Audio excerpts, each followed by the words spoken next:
Anybody here yet? Black chocolate today. Yeah, 3 o'clock. Oh, yeah. Oh, it says there's 3 people in here. Oh, it just now popped up. Yeah. How is everybody tonight? Who's here?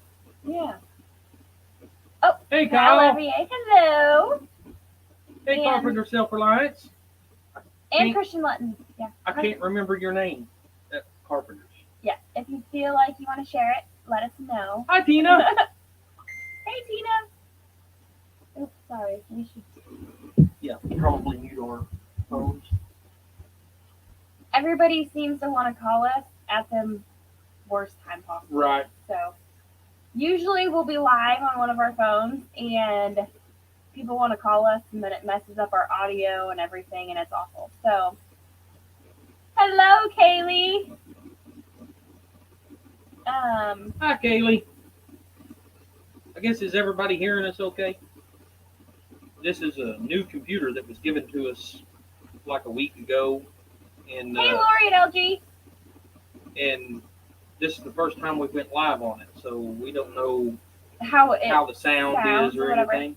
We can see that the video is okay. I mean, it's at least as good as our phones. So yeah. Yes, Kyle, we're almost at 700. We went over 700, and then you know how YouTube works, so we're not at 700 anymore.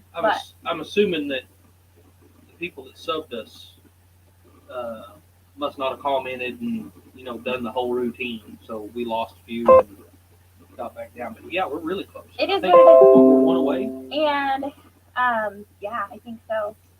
And when we get to 700, we're gonna do a giveaway. I've been making some different kinds of soaps, experimenting and stuff, and like I've made a couple different kinds of like salves and creams and things, and so we are going to give away some of that. We're trying to get a couple t-shirts made, but we don't know if that's going to happen. Hey, Ed! Hey, Ed! Thank you for being such a big supporter, Ed. We very much appreciate it. Yes, we do. And we love listening to your stories. Yeah. So Kaylee said the quality's good. Awesome. Good deal. Kaylee is Emily's best friend, and she's not here right now. So, anywho, did everybody have a happy Thanksgiving? Hopefully so. Yeah. Ours went phenomenal. I believe. Yeah. I mean, I don't even know if that's a good enough word for it. We had 2. Yeah, we had 2, of course. We fed Wednesday, and we had some extreme problems with the broadcast Wednesday. Yeah, and we were busy feeding people, so sorry that we didn't get all those kinks worked out if y'all were there watching it. But we think we served about 80 plates, which, Thanksgiving plates aren't normal plates. They're plates, huge. Yeah, right. So we had 66 pounds of turkey, 2 big hams that were donated to us. One was from a friend of ours, and the other one was from their church. 20 pounds of mashed potatoes, 7 quarts of gravy, 8 or 9 pies. About 20 pounds of green bean casserole. And probably 10, 15 pounds of stuffing. Yeah. That I kind of burnt. Yeah. Nobody complained though. Yeah. But yeah. But it went well. We had a lot of people. There was. And it's funny because there were so many new faces.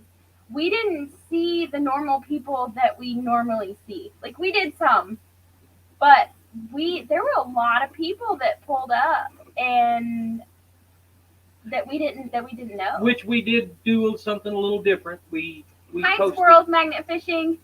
We posted it on Facebook, and told everybody if they wanted free Thanksgiving dinner, to show up at the park. So it was a little bit of a different thing than we normally do. So we did have a lot of people show up that's not our normal people. Yeah, we don't normally advertise the meal on Facebook, like on our local, like garage sale sites and stuff. We don't do that. because it doesn't reach the demographic of people that need it the most. Hey, Tony. And Lori Carp. Oh, and Lori, hello. So we don't generally advertise it on Facebook because, one, we're not trying to put ourselves out there so much. Is it Mark or Debbie? Hi, guys. Hello. We don't normally put it out there on Facebook because we're honestly afraid that the city's going to come shut us down. So, yeah. But we did this time because it was a holiday meal. And honestly, we're about to put ourselves out there anyway. So, because we are going to be speakers at a forum for homelessness in our community on December 8th. And it took a lot of praying and consideration before we decided that that would be a good idea. We prayed about it a lot, actually. And because we don't want the city to try to stop us from doing what we're doing, and because they don't like the idea that, you know, the unhoused people hang out in the downtown area. But that's where most of the resources are. So, hey, Blackberry Rock Homestead. Oh, hello, Pafford. Brandy Charles. Oh, yeah. Hi, guys. She's so adorable. I don't know how y'all raise a baby because, I mean, Lily's 6, and I'm so glad that we don't have babies anymore. Anywho, so we had to pray about it a lot. And one day we were doing our Bible study and in the book of Acts, and it said that you have to witness for God even in the face of opposition. And that was kind of like a little slap across the face. Yeah. Like, why are you guys even doubting it? Just do it. I mean, the disciples, like, put themselves out there. Some of them were imprisoned or killed or whatever, and we're just afraid of them running us off from the park. Which we actually got an opportunity, I think, that's going to help that situation out also. Yes. We, last Christmas, some of you probably already heard the story, but last Christmas, we volunteered for the, there was the Shawnee Rescue Mission serves a Christmas dinner to the homeless, and like they even do a thing where you can adopt somebody and they have a wish list, and so they bring in people who normally wouldn't get stuff, and they have sponsors that'll buy people like a pair of boots and a jacket and maybe a sleeping bag or a tent or, you know, a backpack, or they ask them what they need the most and they put that on their wish list. And so last year when we got to volunteer on Christmas Day, y'all, it lit our hearts on fire. Like, and that is honestly what started what we're doing now. And it's just kind of snowballed from there. And so the guy who runs the Shawnee Rescue Mission came to us the other day, or on Wednesday, and he told us that we could use his building. So, which is wonderful. It doesn't have a commercial kitchen, or a kitchen at all, really, but we could still continue to prepare the meals in our little tiny kitchen and take them there, and at least we could get people in out of the weather where they could warm up and stay dry and that kind of thing. So we will be volunteering there again on Christmas. The only thing that kind of bothers me about taking this opportunity is it's a little further away from the downtown area, and I'm not exactly sure how convenient it's going to be for the people to get there to feed. But then again, it's closer to those that live under the bridge. Right. Yeah. So it's just something we're going to have to work with and see how it works out. But yeah, we've got our feelers put out there to get indoors somewhere as it gets colder and wetter. So, and also whenever we went to my brother's house yesterday for Thanksgiving. Yeah. So while we was there, they are the members of the Church of the Nazarene, and there's actually a Church of the Nazarene right around the corner from where we feed, and they was telling us that they may be able to get us in there, which would give us a commercial kitchen and everything. So we'll see. We'll just kind of see how things work out for us. Yes, here. An orange and a banana. Yes, you may. If I can get it out of there. Mama, I'm gonna do. Can I have another orange and another banana? You want to take some to Emily and Hunter too? Yeah. Okay. We've been gone all day, and so we haven't had time to eat dinner yet. So, uh-oh. Be careful. Here. Okay, all right. Here, you want a bag to put those in where you don't drop them? Give me just a second, guys. Sorry, guys.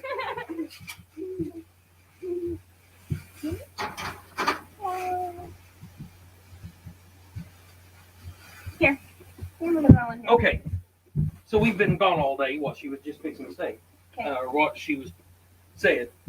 I actually, of course, I guess most of you guys know we have started doing all of our own butchery. So my cousin over in Seminole was given I don't even know what size it is, probably a 20 by 20, somewhere around in there, walk-in freezer, walk-in cooler. And so he gave it to us a few months back, and it's just piled all up out here in sections right now because we haven't got any way to cool it yet. But today he called me, and he had a semi-trailer that's got the reefer unit on the front of it. It's a diesel-powered reefer unit. And he was like, hey, I'm fixing to turn this thing into a storage shed, and we're going to start building shelves in it. So if you want this reefer unit, come and get it, take it off this trailer, and you can have it. So now we have this huge reefer unit, and we have the huge walk-in freezer. So now we've got to start putting things together. Yeah. For those of you that don't know what a reefer unit is, you need to tell them because I didn't know what one was.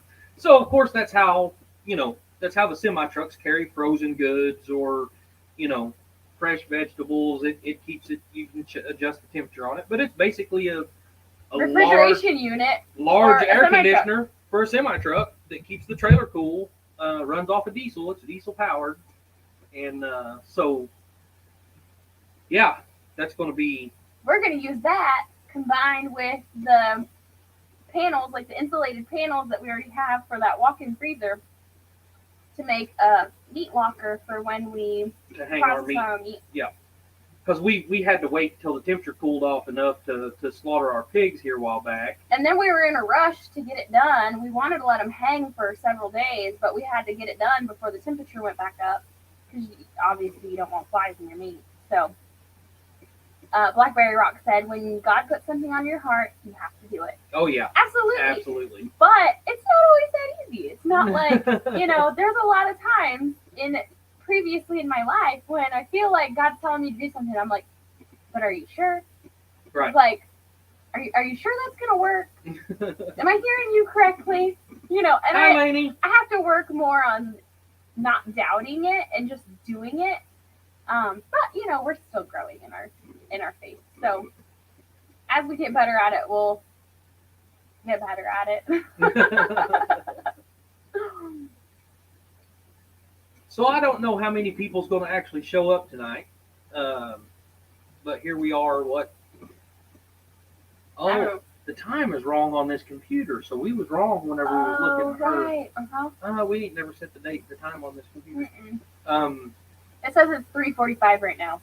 It's obviously not. So anyway, I don't know how many people's going to show up. What do we want to talk about first? Well, our regularly scheduled Friday nights. Okay. If that's what you want to do. Sure, yeah. Squirrels magnet fishing. Oh. Yeah, that's yeah, your you name. said that a little bit. What's your name? And we will do our best to remember it. So then when we see you around, we can say, hey. What? They're dropping like flies. So I guess we'll go ahead and get into what we was wanting to talk about. Is the reason we started this is Now, John. oh, John. Okay, that should be easy to remember. You have an uncle named that? Yeah.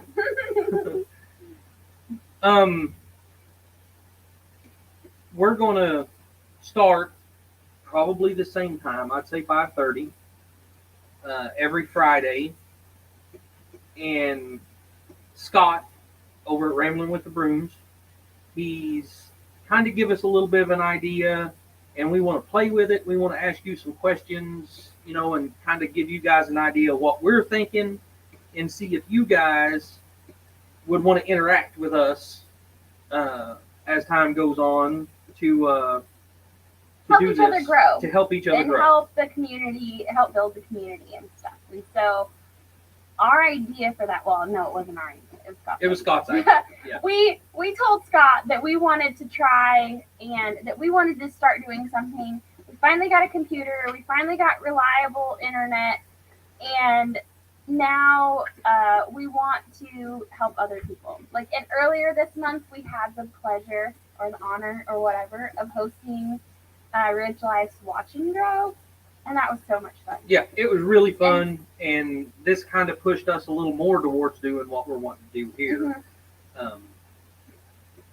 But we don't want to steal his idea or copy that or whatever. So we're trying to figure out how to do something that's gonna help others in the community grow. We are almost at 700 subscribers or friends, and we have had help along the way getting there. We've had, different channels give us shout outs. We've had different channels talk about what we're doing to their friends and we want to help with that too.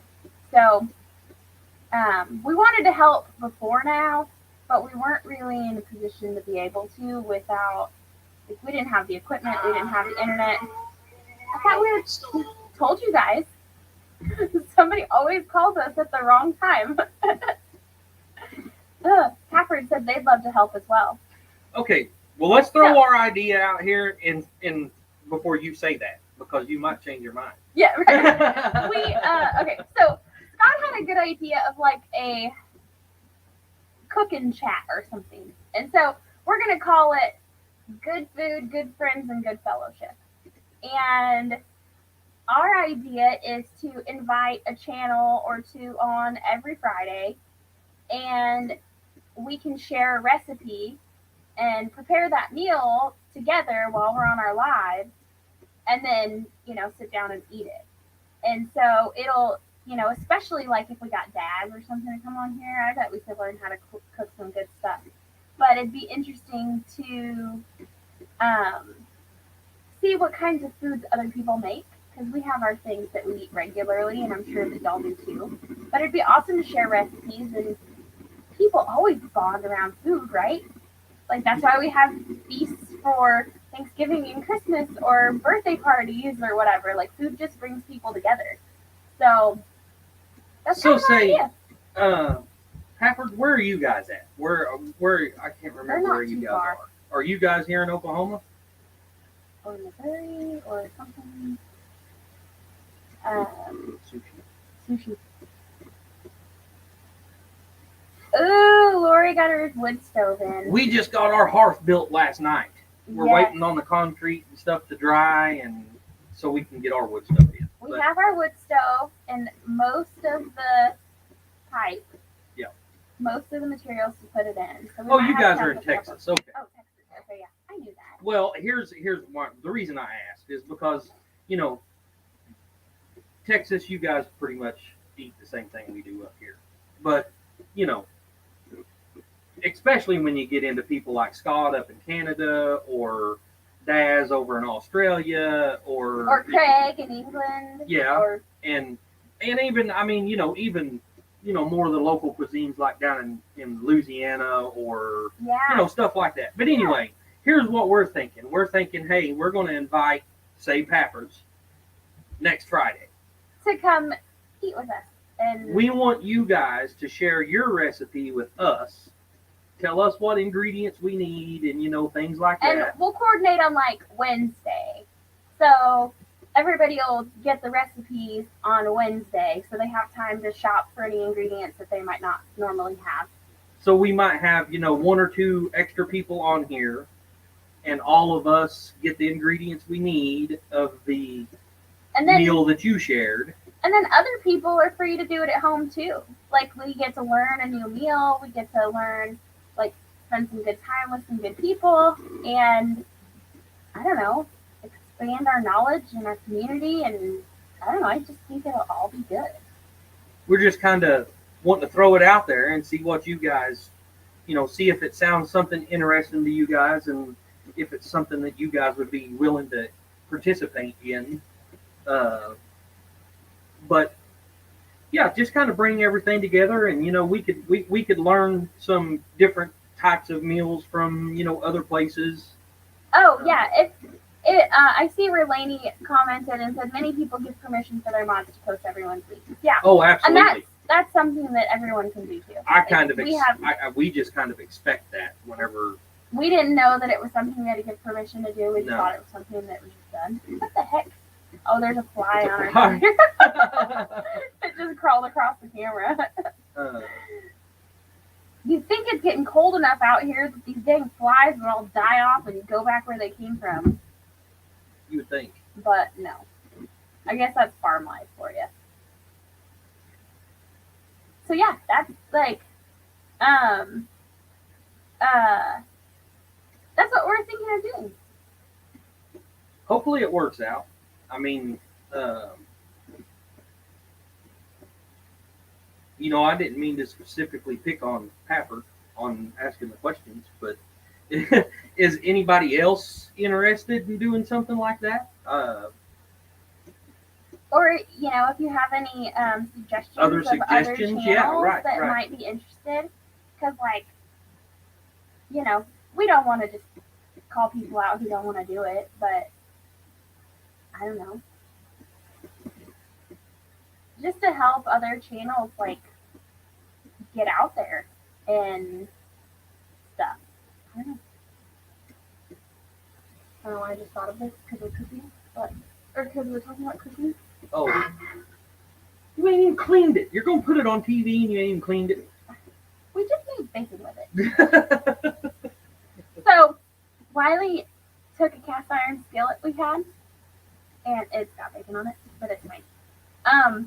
He took a cast iron skillet that we found that was pretty well beyond repair. I mean, there wasn't any cooking in it anymore. So, he took it out to the shop and made this heavy-duty awesome spatula out of it. So we have spent, I can't tell you how much money on these cheap spatulas, and they would break we use them 2 or 3 times and they break. So I got tired of it, and I found that laying out in my cousin's yard the other day, and I just cut it up and made her a spatula that's not going to break. Yeah. Yeah. He says that, and then somehow I chipped it. Tony says he can't do lives because of lack of good internet. Yeah, we understand. Yeah, we understand. That's why we took us this long to get to a point to where we're actually able to do more. Lainey, that's a good idea too. We don't want to, we see a lot of other channels doing that, and that's great, and we enjoy that. And we might incorporate that into our conversation during our lives while we're cooking. Yeah, I see a lot of people doing the questions and answers, and we don't want to copy what everybody else is doing. I don't want anybody to feel like we're trying to steal their good ideas. So Scott gave us permission to use his idea. Right. I don't know how, I feel like we've told y'all what we need to tell y'all, but we're not ready to end yet. And I don't know how channels just come up going with and going stuff. and going. Yeah. I don't know, Mike and Terry, you can sit and watch them for 2 hours and not get bored, and they keep on talking. Scott, you never know about Scott. It's like 3 or 4 hours. Scott's talking. Yeah, which I don't know where Scott is. Yeah, I don't either. We saw him earlier. He got bombarded by another hacker. Oh, ain't he? Oh, he did. Yeah. During his live earlier. I didn't know that. Yeah. He is also. Don't he go live here? Oh yeah, Scott goes live at 8, I think. He's interviewing Walker Farm Team, Gary and Cat. See you later, Blackberry. See you. Hi, Swarmstead. I know you've already said hi, but I didn't. So, it's really nice actually being able to like see the comments and the video all on the same screen. That's So not something that we've been able to do before. we're not getting very many answers here. So, like, Lori, if we called you out to go cook with us, would you do it? That's either or, Lori Cart or LG. It don't matter. Yeah, just somebody. We need some more input here, guys. Yeah. Swarmstead, we're putting together a live on Friday nights, the same time that we're doing it now. We wanted to get on here and talk about it before we did it, but we want to start inviting a couple of channels to come on and share. We need to get together a couple of days ahead of time and share a recipe, and we want to to see what you're cooking. We want you to send us your recipe. And all of us just go live. We're going to invite, other channels to our channel to go live. And, I want to cook whatever you're cooking. And, maybe have 2 or 3 channels on here doing the same thing. And just kind of to help everybody grow more. His Way Homestead does the Freaky Food Fridays. Raquel does she does like a game show kind of thing, which is really fun to watch. Yeah. And then other channels bring people on and interview them and ask them questions. And we just are looking for a way to help the community grow. So a unique way. We don't want to steal anybody's ideas. So we're looking for ways to get people to, come on and join us. And we would also like to learn, the methods and the recipes and stuff from people around the country or around the world. I mean, obviously, we've got people in Australia, we've got people in England, we've got people, so yeah. Who knows, if someone shares a good recipe for us and we can make it relatively easy for a large crowd, we'd be happy to feed our friends that on Wednesdays. So Apple Tree Urban Homestead, hello Annette, how are you today? She's from Australia. You're too. from Australia. Awesome. See? There we go. Yeah, maybe she'd like to come and teach us how to cook an Australian meal. Golly, see? That's the second time somebody's interrupted. I put my phone on Do Not Disturb. I did too, but I don't know what... the other day I tried that. It's still... Uh-oh. Lily, come in the back door. Hopefully Lola didn't make your dogs go off. Lainey said do a game. She plays Password on her channel. Yeah, I don't know what. I would have to do some figuring on that. But we're just, we want to get more involved and we want to help some of the smaller channels grow like we've been helped. Of course, we're still a small channel. Right, yeah. But we just want to help like we got help. So we're just trying to throw some ideas around and try to figure out what's going to help that, what's going to get people interested in helping each other grow. Mm-hmm. And like she said, we don't want to steal a bunch of other people's ideas. We want to try to do something a little more original. Also, on the idea of doing a game, we actually got called out by a Little Southern Brothers to do the Being Boozled challenge. Yeah. So Scott and Mike and Chelsea. Yep. And Jen and I. And a Little Southern Brothers. It's either going to be, I think it was a Little Southern Brothers or Landon from the Southern line might be the judge. We're not 100% sure how. But tomorrow night at 7:15 Central. 7:15 Central time, we'll be going live doing the Being Boozled challenge also. So.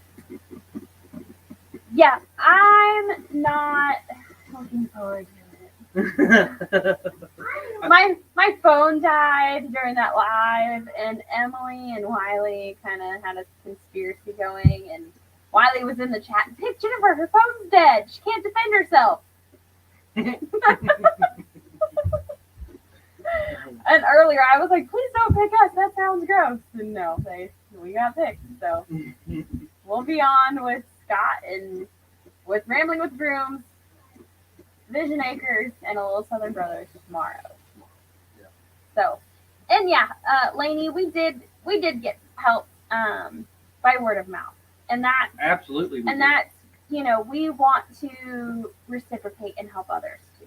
So, hey JT, what is she up to now? Hello. Nice to see you. I hope you had a blessed Thanksgiving. I have those things in the oven. I hope they're done. Uh-oh. Hang on a second. She's trying to burn our food again. Yeah. So yeah, I mean, if any of you guys come up with, Oh, that's it. something y'all would be more interested in participating in, anything like that, I'd love to see what some ideas are, and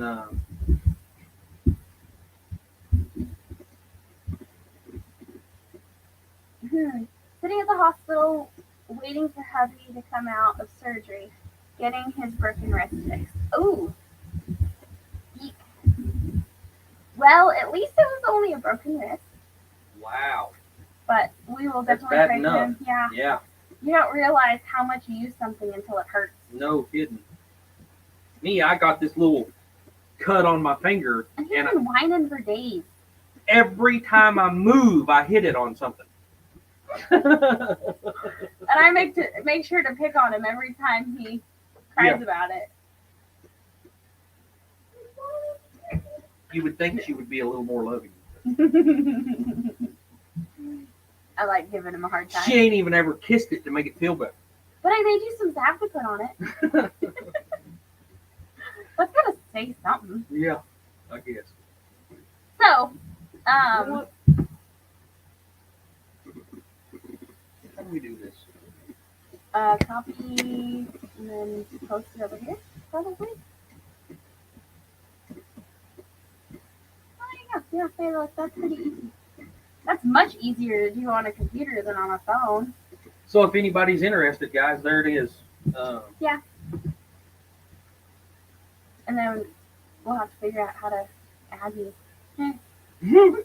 How do we know if somebody even comes? I think it'll say like something down at the bottom.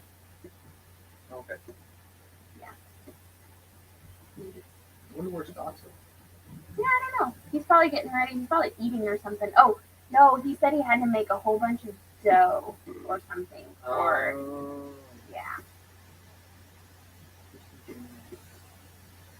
Oh my Lord. We should Don't- get up in the morning and go don't- hunting. You shouldn't be sending me emails like that, Tony, because I might be in your backyard in the Yeah. morning when you wake up. You're not too far away. We, unfortunately, I say unfortunately, fortunately, we have a couple really great livestock guardian dogs that keep all the predators away. Like, our chickens are free range. We don't put them up at night or anything. They just kind of roost in the trees and stuff, and we don't lose any. But we also don't like the deer. Hank. yeah, we don't have any deer now. No. So we can't hunt on our own property because they don't come here anymore. But we have a neighbor down the road that told us the other day that if we wanted to, we could come down there. He said which we went down there to help him out the other day. And he had so many tracks And just through his front yard. everywhere around his yard, and he was like, you guys just go. He gave me the combination to his gate. He said, you guys go down there anytime you want to. So we're going to check that out and see. Suburban homesteader. Susie? No. No. Ah, Sorry. We know your name. It's right on the tip of my tongue. Sandy. Sandy. Yeah. Right? Are we right? Is it Sandy at Suburban Homesteader?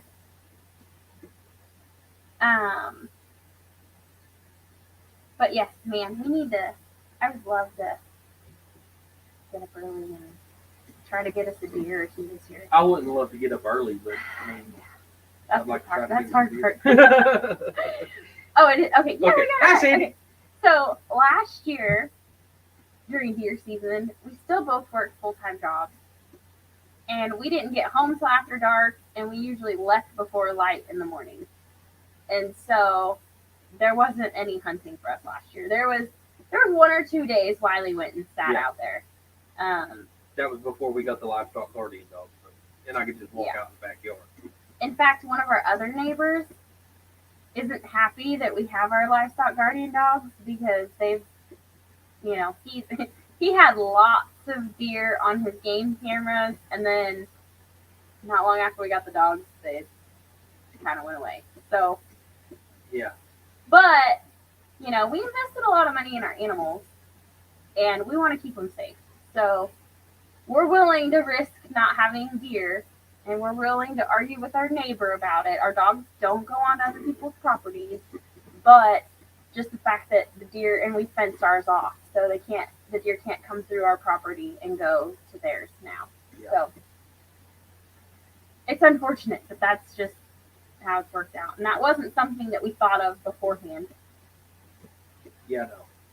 We just got goats and cows and pigs and stuff, and then we're like, oh, we need some dogs to watch after them, and we didn't think about at all how it would affect our deer population. Because I was, myself, I was thinking, well, if the animals we have aren't ready to harvest yet, then I'll just sneak out back and grab a deer, and we'll be okay. But yeah, the livestock guardian dogs put a stop to that.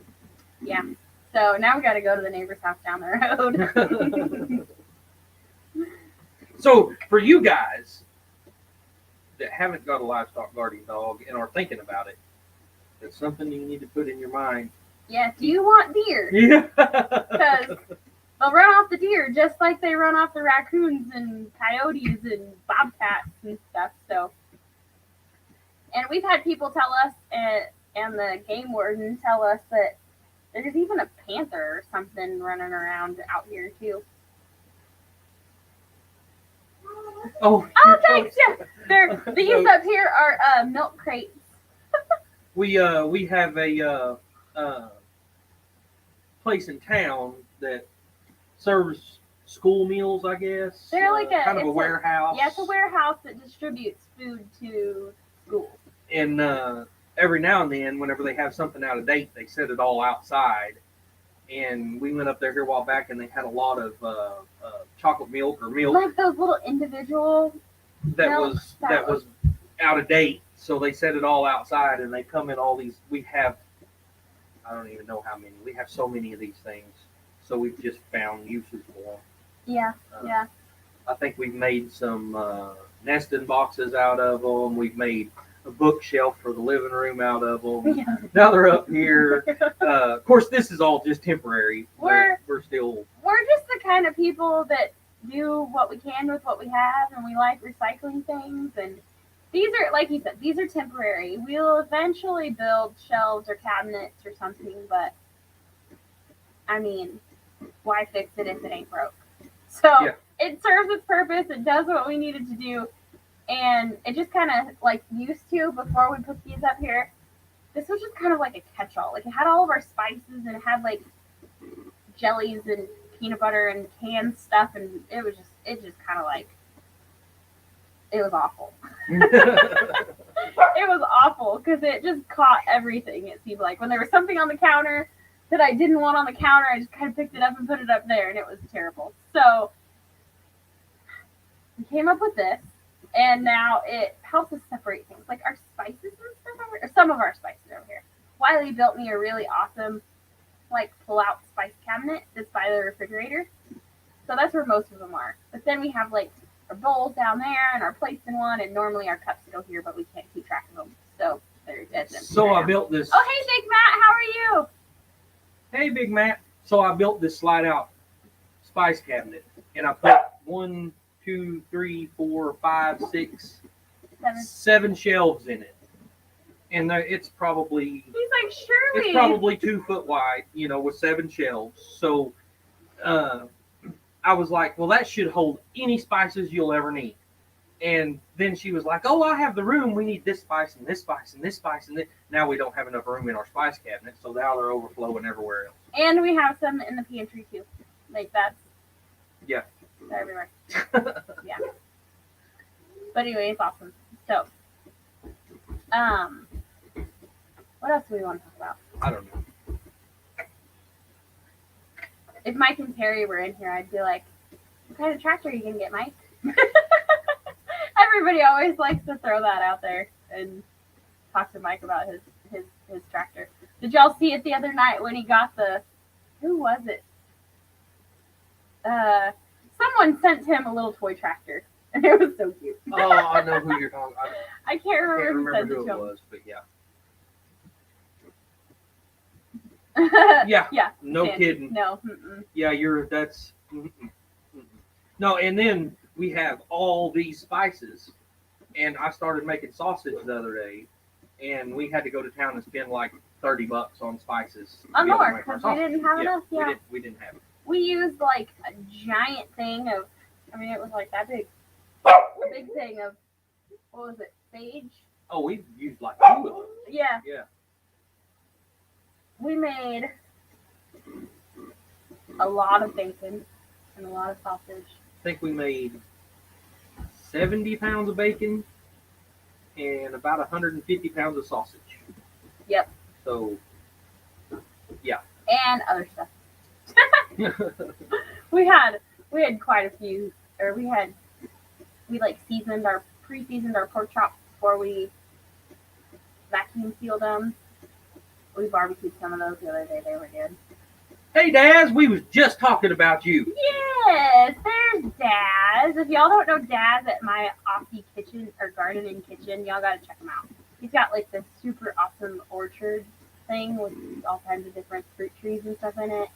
And he used to be a chef, and so he makes really great food from what we can tell. Obviously, we haven't tried any of it, but He is awesome. yep. And he feeds like a family of like 20. No, I'm just kidding. It's like 9, I think, but it's still, I mean, a lot of people. So. Okay, so Okay, Daz, post a link. Daz, did you just posted a link to Sandy? For some reason, why is it not showing that it's a clickable link on it? It might not on ours. I don't know. See, I can't even If we tell. view it on YouTube, does it show that? I'm not even showing anybody as a moderator in our chat right now, and I'm pretty sure Big Matt's an off moderator, And Daz, is a moderator. And I think LG is a moderator. Let's see. Hang on. I'm gonna go to YouTube. Can't see it on your side. Oh, okay, that's what it is then. That's Yeah. This is the first time this is really the first time we've done it on a computer. yeah, it's the first time we've done live on the computer. Yeah. Except for that watch and grow that we helped him. Oh yeah, that's right. Oh, okay, cool. Oh, awesome. Okay, that's Awesome. Turning my volume down. okay. Oh yeah, look, it's on here. Awesome. Blue. Okay, thanks, Daz. Yeah. Yeah, appreciate it. So, okay, so Daz, we were talking about you.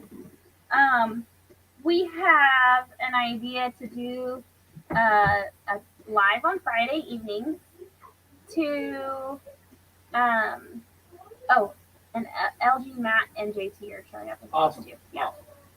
So we want to start doing a thing on Friday nights where we get together with a couple channels and go live and cook together. So, like, if you come on with us one time, which we would love to have you, you would share a recipe with us, or we'd share a recipe with you on like Wednesday. That way, we have time to go to the grocery store and Hello, get Mike. ingredients. That's a new name. Oh, Mike Henderson. Hello. Yep. He's new. Y'all welcome him like the YouTube community does. But anyway, so we want to get together on Friday nights and cook with people. We want people to share their recipes with us and us share our recipes with them. And that way we can all learn how to cook new things while we fellowship and hang out and learn new things. And yeah. We need Daz just to like be one of our permanent channels on there Yeah. I mean, Right. Yeah. He can be the host. Well, we'll be the host, but he can be like could be like a cooking class. yeah, there you go. Daz can be the teacher.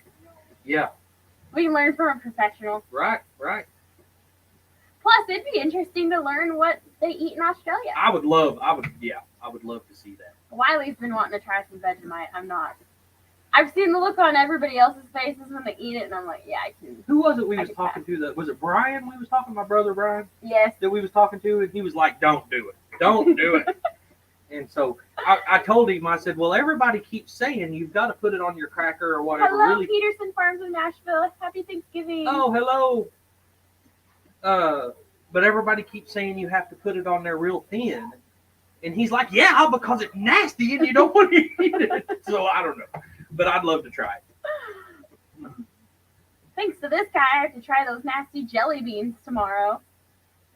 See, I'm gonna sort through them, and when he's not looking, and I'm gonna pick out all the good ones for me and give him all the but nasty you ones. can't tell. They're all the same color. I'm gonna do my best to cheat. No, I'm just kidding. Actually, she don't know it, but what I'm going to do is I've got something that I can, put in my mouth that kills all my taste buds for a little while. She don't know it, but I'm going to, I won't be able to take it. Now you gotta tell everybody what your secret is. No.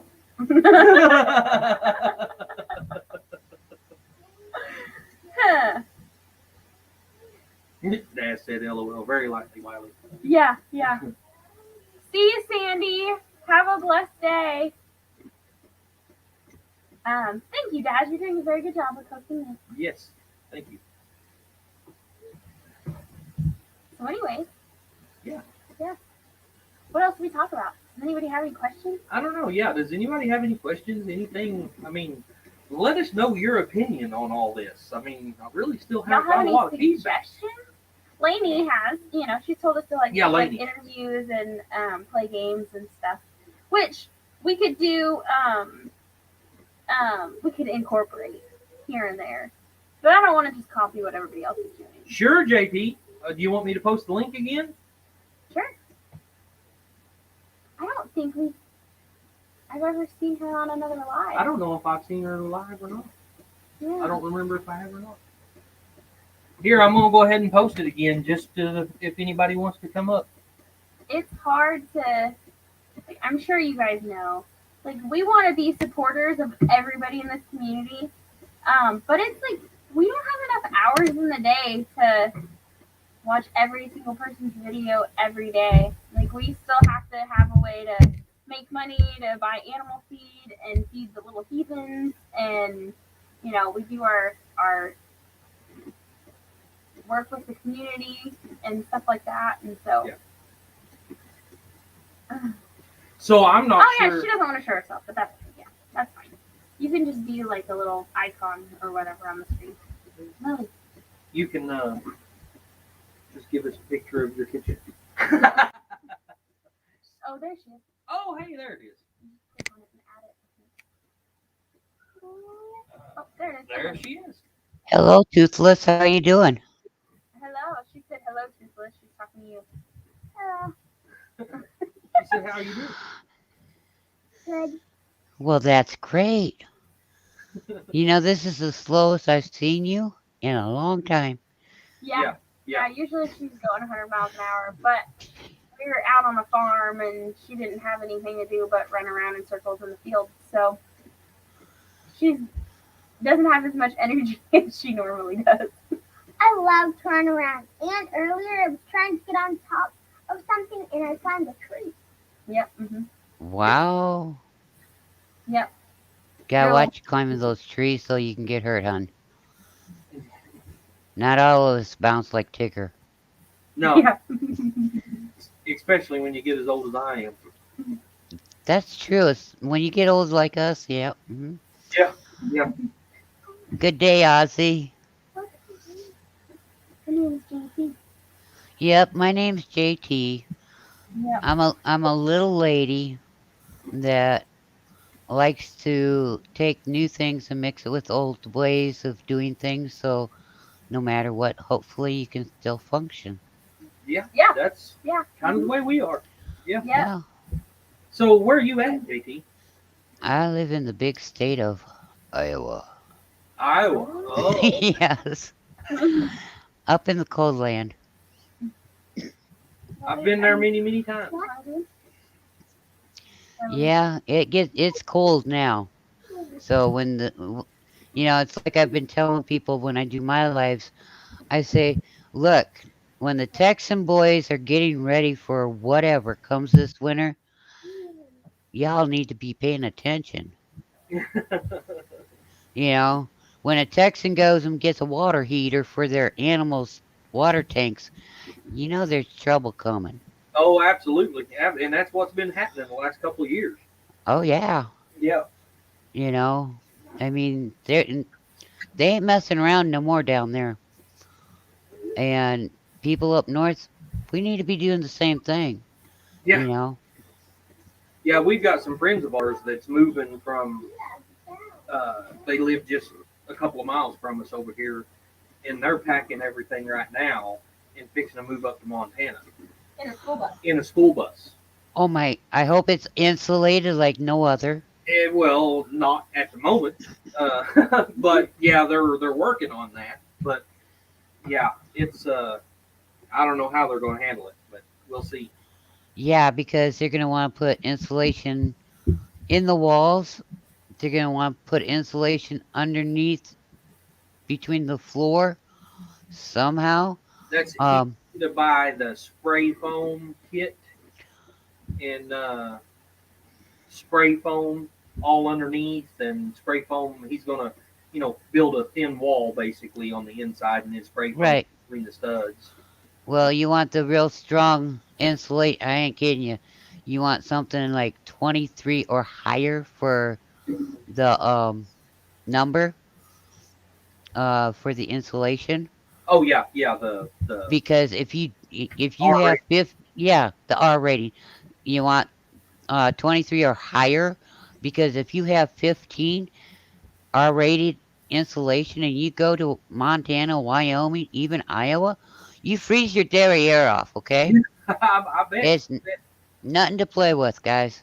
I drove truck cross country, and I know I've been up in the Montana area, fueling my truck up, standing out in the fuel islands, and the wind chill, the wind blowing was -40 degrees. Oh yeah, You and don't want to people stay out there very long in that stuff. no, and people think I was crazy because last year, before all hey broke loose, I went and I ordered us each sleeping bags that were for 60 to 80 below zero. Oh Oh wow, my gosh. wow, And they're not cheap at all, but I don't have to worry about us freezing, right, you right. know. Um this year I went and I started getting us snow suits that are for like um 50 below zero. So Wow. when we go outside, we don't have to worry about it, getting too cold. But then if the heat gets, if they shut gas off or whatever, like they want to do again, we don't have to worry about it too much. Yeah. Yeah, yeah. Yeah. We were happy last year when all of that happened that we had propane. And this year we'll also have a wood stove and we have an electric heater. So Yep, I hear you there. It's like I told, on my show, I says, you want to have a backup plan, okay? And then you want to have a backup plan to that backup plan. absolutely. So Yeah. that way, no matter what, yes, you got to adjust a little bit, but the long run, you're not going to miss a beat. You're still going to be able to function and live and be happy That's and all of that. last year we purchased one of the mini split units. Hi Uh, Jody Young. one of the mini split units for the house, and it's got the air conditioner, so it's got an electric heat also. We've got propane heat on one side, and then we're fixing to put a wood stove in also. We just got our hearth built last night for our wood stove. So Sunday we plan on bringing our wood stove in the house and setting it on the hearth, but we have to let it set up for a couple of days. Um, is it a kitchen wood stove or is it a wood stove that you can heat The heat. and and cook on top of. Now, this one is not like the old pot belly that has the little round, the little spots on top. But Right. I've seen people use this one because it's just a flat steel plate on top. That And don't matter. I If have Yeah. y- seen people use it for cooking. Yes. right, that's what I was getting at. It don't matter that it's flat and no holes, Right. Yeah. okay? As long as you can use it for heating and for cooking if you need to, Right. you're Right. good to go. Absolutely. Hi, Yeah. Jody. We love doing what we do. Is the reason we do it. So Yes. We. I'm going to I've got a small stove right now. It does not have fire bricks in it. So hopefully this coming spring I can get one that's got fire bricks in it and then I won't have to worry about it. Bye, Um guys. bye, cuz Dad. it'll be a lot safer. Yeah. And Have a good night, Des. the one that we've got, and I don't really know a whole lot about them because I've always just used old stuff. I love the old pot bellies and all that stuff. But this one was actually given to us by our friends that's moving to Montana, Wow. and his dad paid like $1,500 and something for this stove, and put it in his house, and decided it wasn't big enough, so pulled it back out. And then gave it to our friends. So it has the fire bricks inside it. It's a heavy It's sucker. it's a really nice. It's a really good wood stove. So Right.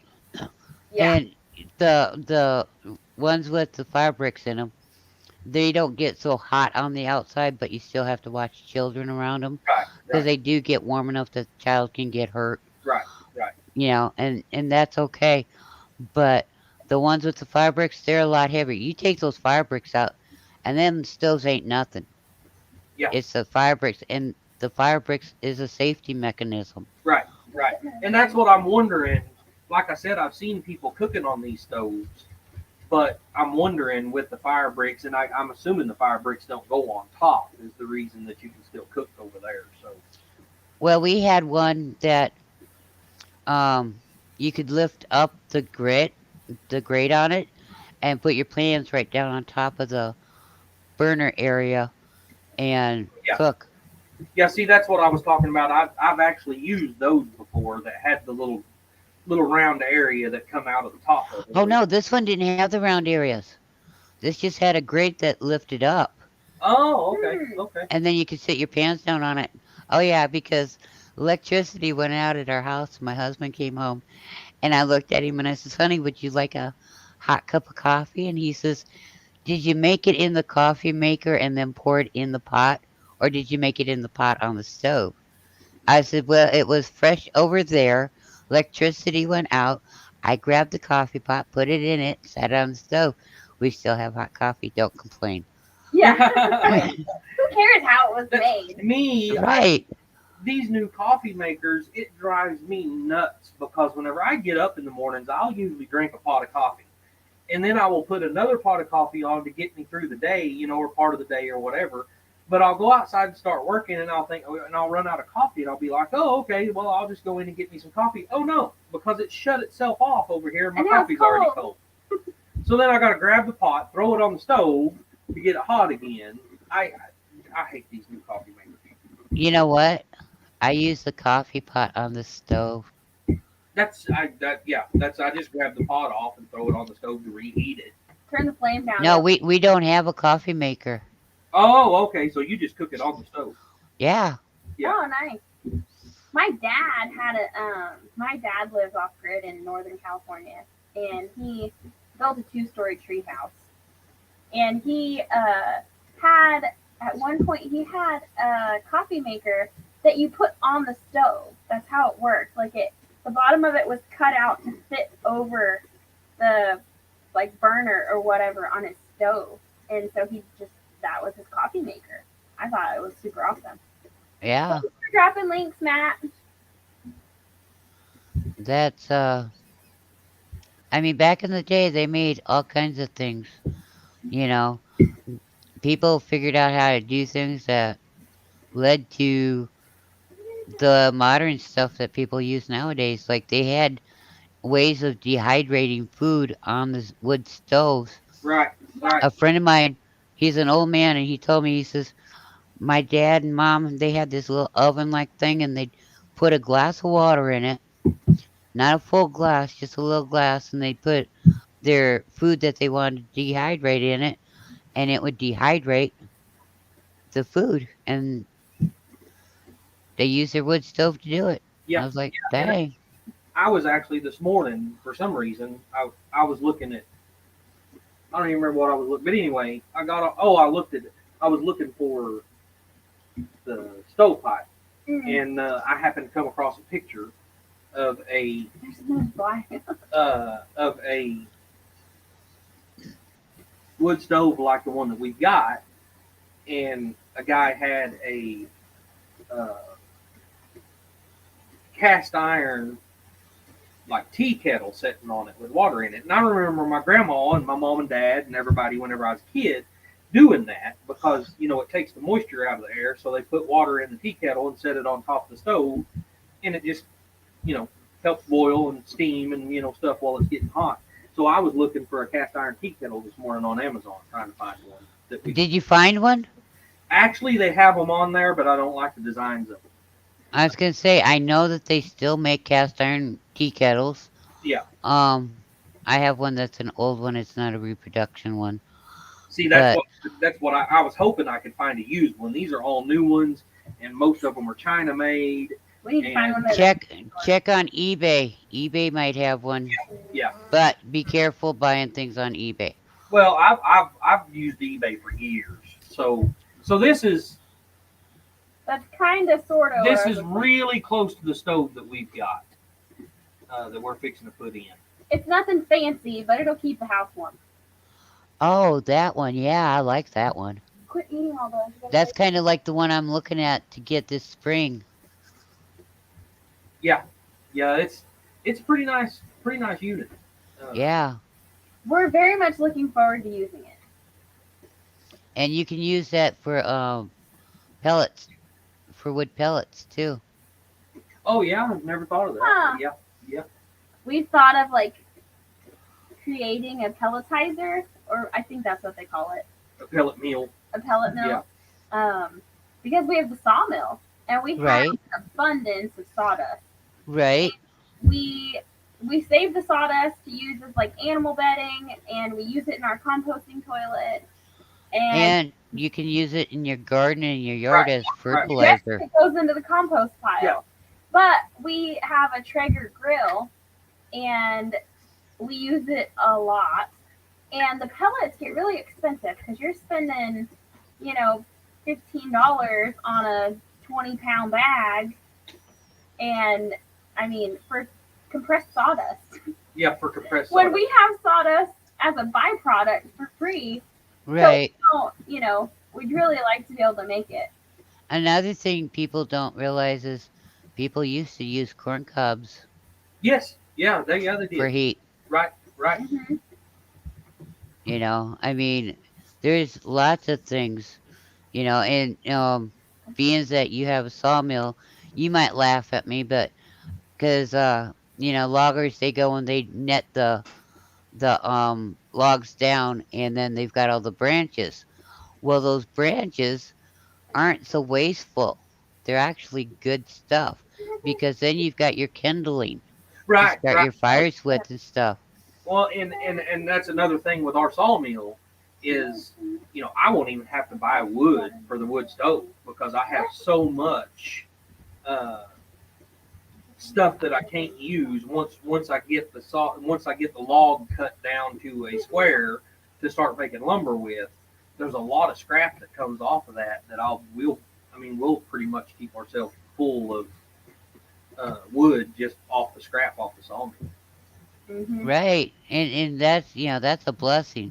And then there's limbs too. Yeah. So when we harvest trees, there's we save the limbs and we find things to do with them. So if they're really thin limbs, we usually use them for when we're making benches, especially out of oak or cedar and stuff. Yep.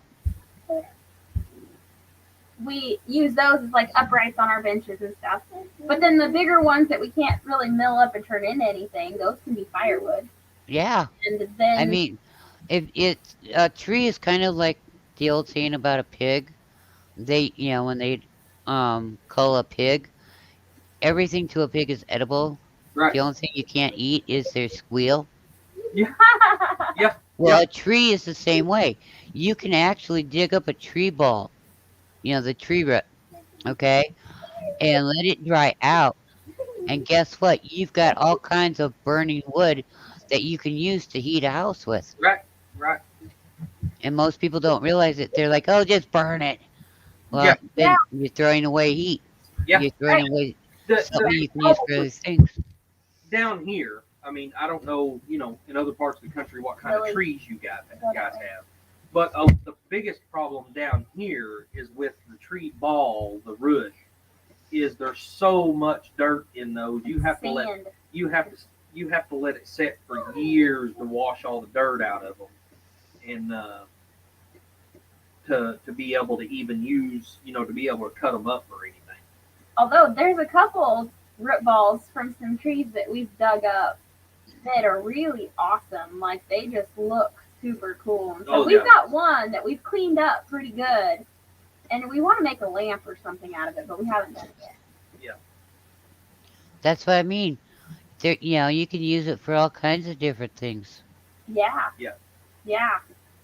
We really just like to use to recycle things. Yeah.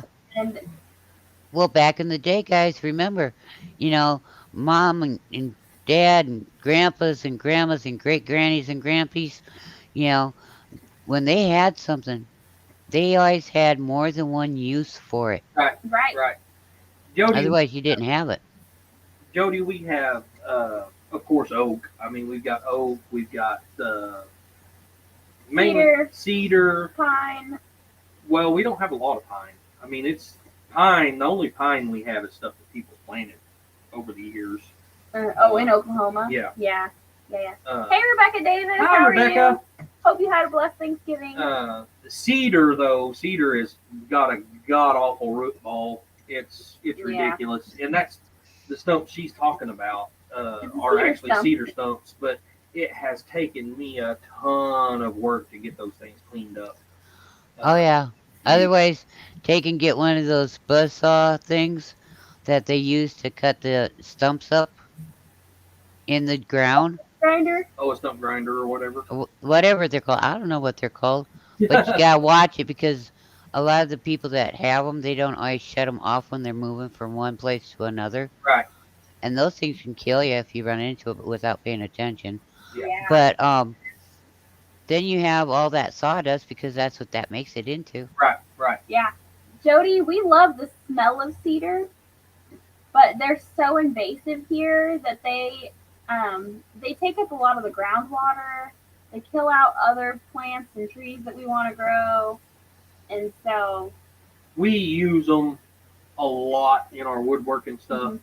Of course, especially since we have the Western red cedar, Eastern red cedar. Eastern red cedar. Which is an invasive species. It's not even a natural tree for this Native. area. It's not a native tree for this area. So somehow or another, anyway, it's an eastern red cedar that had been brought out somehow, and now they are literally taken over, and it's ridiculous. So everybody is like, "Hey, if you guys want wood, I've got cedar everywhere out here. Come cut them down." And it's not even worth it anymore. There's so many. It's so abundant. And there's not a lot of them that are big enough to be able to put on the sawmill and do something with them. Well, no, but you know what you could do, don't you? What's that? Cut them down, take them to town, and sell them for Christmas trees at Christmas time. Well, around here, for some reason, it's probably the soil, but they're not. They don't form. They look like Charlie Brown Christmas trees. Yeah. Hey, you'd get rich with them even. Yeah, we, right. That's it. I mean, when we do our Christmas tree this year, it'll be a cedar tree that we just like took the top off of. Yeah. That's pretty much how we've done it the last several years. Except last year we bought a blue spruce. Yeah. Because we wanted to plant it. And then we let it die before we planted it. Yeah. Oh no. She did. Did I say we? I mean she. Yes, you did say you did.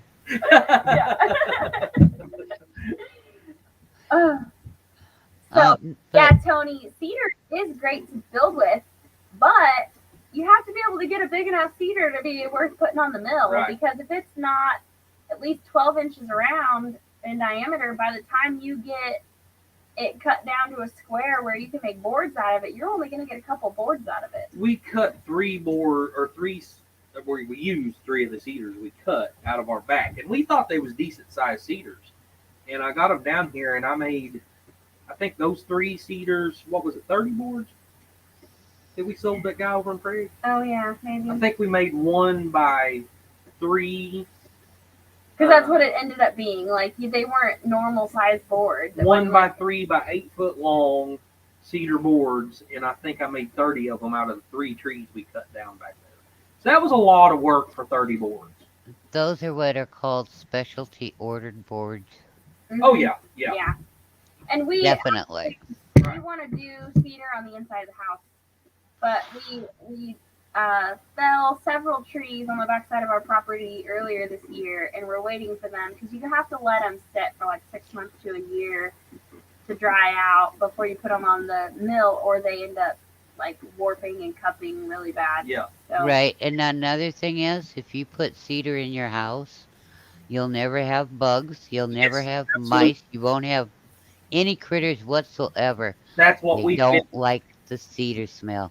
we still don't have the interior walls of our house completely done. It's pretty much spray foam with a little bit of wood here and there. And I think we're gonna take out what we've already put in, and I think we're gonna completely do the inside of this place with Because- cedar. We had like back here, this is like recycled fence boards, and Privacy fence, you know. Yeah, it looks nice, but we want to replace it with the cedar. And that's fine, but don't waste the boards. Take them out so you can use them some Yeah. some way or someplace else, or Have piles. give them to somebody that needs them. You know, because we like to reuse and keep things going in the right direction. absolutely, we look forward to seeing you, Tony. Yeah, we do. In Pafford, that's funny. We figured out here a while back, and the reason we figured it out is we built the goat's pen way back in the back, and their one cedar tree stands right in the middle of the goat's pen. Well, we went out there here a while back, and they have that sucker stripped naked. It has no No bark, bark on no it at all. nothing, as far as they can reach to the top. So me and Jen was like, well, heck, whenever we cut a cedar tree down now, we're just going to throw it in the goat pen and let them take all the bark off of it. Did you know that okay, you got your bark and then you got that fuzzy stuff underneath the bark? Mm-hmm. Did you know you can take that and spin it and make it into cloth? No kidding. Huh? That would make Yeah. sense. That would make sense. Yeah, also the Native Americans, the cedar tree was everything you needed. Yeah, it's You could eat you have to be real careful, but you can use cedar tea from the greens of the trees. uh-huh. And the reason you have to be real careful is because if you don't know what you're doing, you can poison yourself real fast. Mm. But the Native Americans used to take that tea and give it to the Europeans and them, and it cured syphilis and all kinds of good stuff. Wow. We Yep. learned it's a lot easier to debark a cedar tree when they're fresh. Yeah, if you Because- freshly cut it, and that it just peels like a banana. Yeah. Oh yeah, It just you get under a good chunk of it and you can just pull it off and it strips. But if you really let it easily. set and dry for very long, oh my lord, it It's is awful. awful It's trying to get awful. that stuff off. it's like a walnut shell that's set on a piece of cement. Yeah, yeah. We learned that we've been using our pressure washer to help us clean up little cracks and crevices and stuff because we just can't get in them. We'll sit out there with a pocket knife for hours trying to get in the cracks and stuff to get the bark out, and it's awful. In Pafford, yeah, that was the you said sticky up. Yeah, you're not kidding. I mean, just to cut one down, by the time I'm done, I'm covered with that cedar Sap. sap. That Mhm. oh my lord, and to get it off is. It smells good though. Oh yeah, She has actually been Infusing oil. infusing oils with the cedar stuff, and she's made some soap with it that I love. It is yeah. yeah. You know, Jen, He's telling you the secrets on how to get him to snuggle with you. I know. Just put some cedar behind the ears, and then you know you're good to When, go. Or you can also put leather on, because guys like the smell of leather. You know yeah, that new car smell and cedar. You'll have him melting at your feet. when we were setting up at like flea markets and stuff with a booth over the summer, and it was so funny because you just see guys like, in old cartoons they have like the scent to smell that, like, you know the Like, Looney Tunes would, like, yeah, hits it's your like, nose and brings you. and the character would like float following the smell. Yep. Funny because the guys would just like walk away from their families and come over and just like sniff the cedar boards. And They'd just walk away. up to my boards and be like, "Oh, that smells so good." I would be right among them. Yeah. Only I'd be going, guys, come here. It's better here. And then I'd walk down away. Oh no, it's Bye, over here. Jody. Have a great Bye, night. Jody. Have a great night. You know, I mean, it's just I love the smell of woods, and Yep. especially cedar. Yeah, or pine. Like my dad did logging and stuff when I was a kid growing up, and so Tony said bacon works also. Yeah, it does. yeah, we have some of that too. I have some of that too. Only when I put it on, nobody around here comes near me. So that's kind of false advertisement there. Yeah, I've been experimenting making soaps. My neighbor and I got together, I don't know, 6 months ago or so, and made our first batch of soap. And since then, I've been like infusing oils. So I have like comfrey infused oil. Comfrey is really good, like a natural pain reliever, and it helps like heal wounds and stuff. But you Yep. use it on major wounds. So like if you get shot or cut your finger off or something, you can't use it on that because it seals it, like promotes skin cell growth or whatever, and so it seals it up faster than it heals because it should heal from the inside out, and so you can't use comfrey stuff on like major wounds. But I harvested goldenrod this year, some mint. We have a couple different kinds of mint that I infuse oil with. Pine, cedar.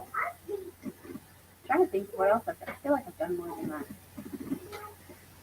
I'm not sure. Man, sakes alive, you'll be healing everybody, and they'll be buying up all your infused oils and stuff. That's the plan. Like Okay. I want to. Well, and I'm making salves with it, which is kind of like Neosporin for those people that don't know. And it's a cream, but it's very similar to like a Neosporin kind of texture. But it has things like olive oil and coconut oil in it, and beeswax or cocoa butter, and then an infused oil. And then like the goldenrod and the comfrey and the pine and the cedar all have their own benefits also. So Yep. I don't know anything about like cosmetic stuff.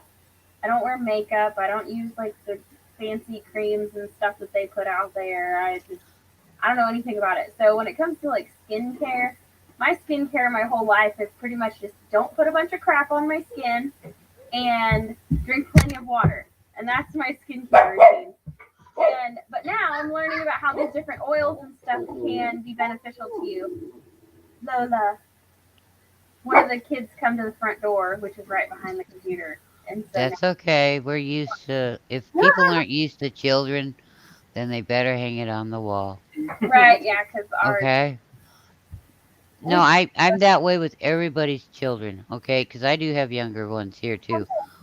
But it's part of life. Okay. Yeah. You know. So we don't need to apologize for our children being children. You know. But yeah, you guys are really gonna be You want to take doing some good business because it's American made products. It's made here in America. You know what's going in it. You can say every ingredient that you use. Right. And You more know, importantly, you can pronounce every ingredient Yeah. because there's so much stuff that's put in our foods and products that you can't. You're like you don't even know what that is, and that's why we want to live the life that we're living, is because we can. Hey, you're gonna knock this over. Go that way. Go that way. Don't knock me over because I don't need a headache. Like, we just got this computer and we don't need to break it. I've got a rash on my face. That's why I keep scratching it. Tony, I just rebuilt my mill, and I can do like 17 foot 8 inches now. So right around that area, like 17, almost 18 What is feet. my toothbrush, Mama? On the counter over there. Uh, It's that pink one up there. But anyway, we're actually going to the Homesteading Expo in Pryor in March, and that's some of the stuff that she's doing. We're going to be taking up there to see how it goes over, and I'm going to be doing some woodworking stuff. I'm going to take some of the woodworking stuff up there with us, and just to kind of see, because we really haven't found our niche yet, as far as making a little extra money on the side. I mean, we're doing okay, but not. But before we both quit our jobs, we made sure that we paid everything off until we financed a tractor. Yeah. So we've got a tractor to pay for now. So we don't. Our bills are really minimal because we're pretty much debt free, other than our tractor and Right. our Home Depot credit card. But it's so we don't have to make a ton of money to survive, but we want to be as self sufficient as possible. But we've still got to find that little niche to where we can make the money we do need. So I've actually got a cousin. I talked about him earlier. I've got a cousin that I was talking about earlier over in Seminole, Oklahoma, and he's got a salvage yard, and he does a lot of stuff over there. He's got a pretty big acreage, and we've been doing a lot of fence stuff for him, building fences, and just doing little odds and ends jobs for him to help us make a little extra money to keep things going. And I have sold a few benches, mostly to my family, but I've sold a few benches here and there. That's the Tony. That's the deer Tony sent us. Oh my Lord! I don't know if y'all can see this, but that's the deer that's in Tony's backyard. Wow. He looks delicious. But yeah, so we haven't really found our niche yet. So we're working on that. But I made, for some reason, like, I know that when we go to the expo, it's going to be springtime going into summer.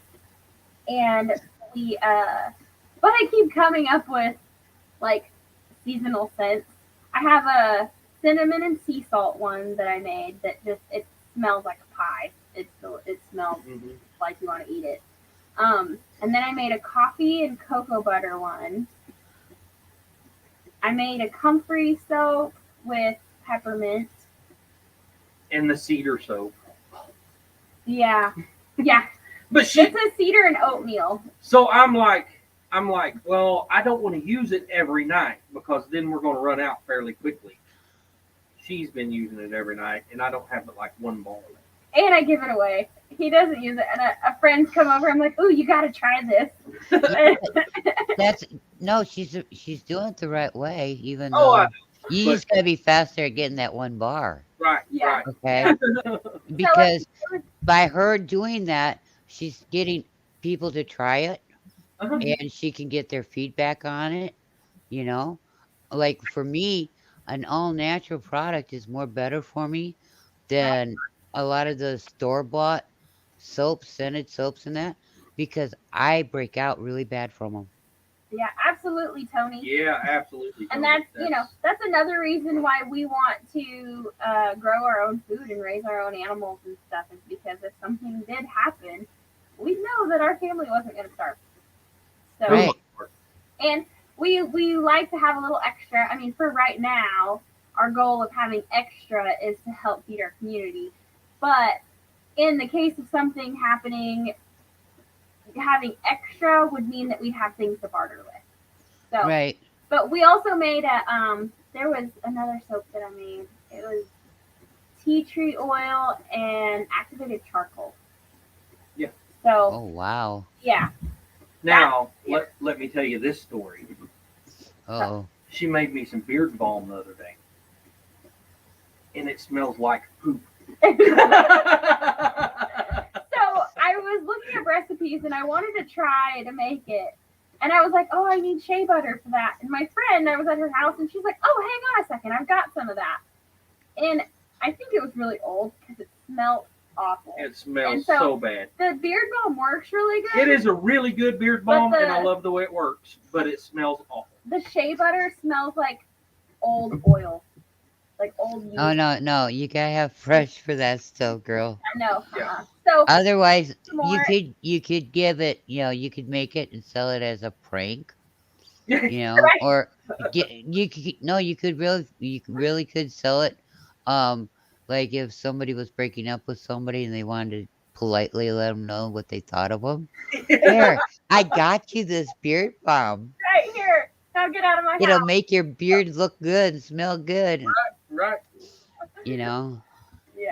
Yeah, there's a song about that. I don't know if you guys. Or some guy thinking he's, God's gift to women and his friends are tired of him, and he's got that nice looking beard. Here, we got you some new beard balm.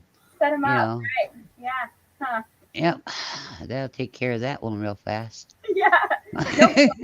For a week. No. Or longer. Yeah. But I'm just trying to be helpful on a positive thing of it. Right. Yeah. Yeah. So, yeah. Anyway. So that was my fail. Yeah. Well, no, it wasn't a fail. It was a learning step. It still Yeah. works. I've never used shea butter before, so when I smelt it, I was like, is it? I still haven't bought any because I'm like, if it smells like that normally, I don't want to put that in my products because it just No, shea butter is like coconut butter. Will you go to the back door? Real and call good her? She's trying to smell. so But I have to work on that.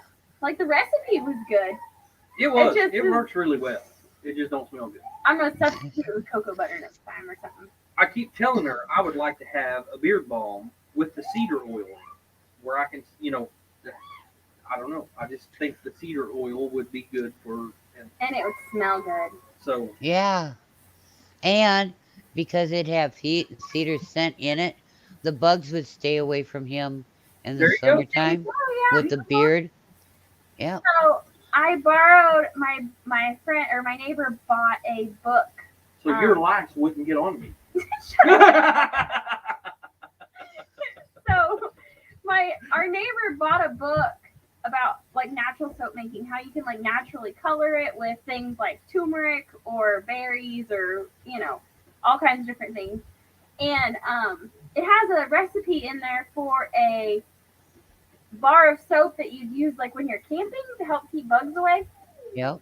And so it's got lemongrass and citronella essential oil in it or something like that. And so, hey, Gary and Cassie, Hey. they are being interviewed by Scott here in a little Yeah. bit. So It's like our cabin in the woods said, us homesteaders never fail. We're always learning better ways. Right. Yes. Right. yeah, So, you're either Yeah, you just keep making your beer bombs and testing them out on him. And, put a little note behind each one that he puts on. Good, bad, or wow, that really stunk bad. And keep track of them that Yeah. way. yeah. So right, he gets to be my guinea pig. So if I get on here one of these days and my face is all red and I don't have any hair left, y'all know she really messed up. You'll Oh learn- no, we'll just know that you went and found a good shave. Yeah. That's all we'll write it off as, Yeah. Yeah. because we know Jen loves you and she wouldn't do anything to hurt you. Nothing at all. No. The other day, I got so embarrassed.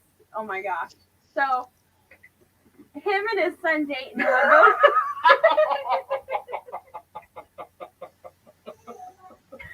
Okay, it was dark outside. And they were both standing next to the truck. They both had on jeans and a black jacket. And I walk up and I go to pinch his butt, but I pinch Dayton's butt instead. I was so embarrassed. I'm so glad it was dark outside because they could have seen how red I was. It was pretty funny. Yes, oh my gosh. It's a wonder because of how red you got, it didn't light up the area better for them. Yeah. Oh, you're a mess. What? Chocolate milk. Sure, you can have some chocolate milk. Yeah. Do I get some too? I don't know. You sure are acting shy. Yeah, no kidding. What's wrong with you? Yeah. No kitty meows. Yeah. She's Or not turkey super meow. gobbles or No jumping around. No butterfly wings on the back. Yeah, she's usually got a blanket cape or something on, and she's running around. How many teeth have you lost since the other day?